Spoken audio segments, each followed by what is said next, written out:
biniyayaan tayo ng Panginoon para maging biyaya sa ibang tao.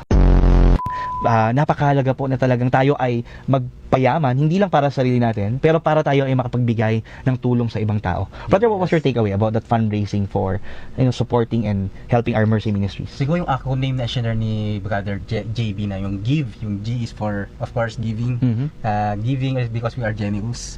And letter I is Intention investment, okay. It's our investment for the kingdom of God.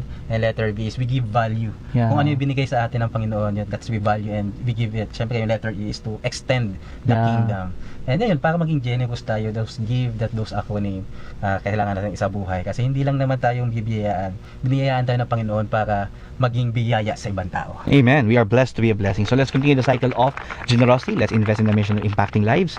Para po sa paraan ng pagtulong, bumisita po sa www.biyayasaradio.com. Pwede kayo magbigay ng one-time giving o kaya ng regular giving. And again, your giving goes a long way. Maraming salamat po sa inyong suporta sa Biyaya sa Radyo. May God continue to bless you as you continue to bless more people. Amen.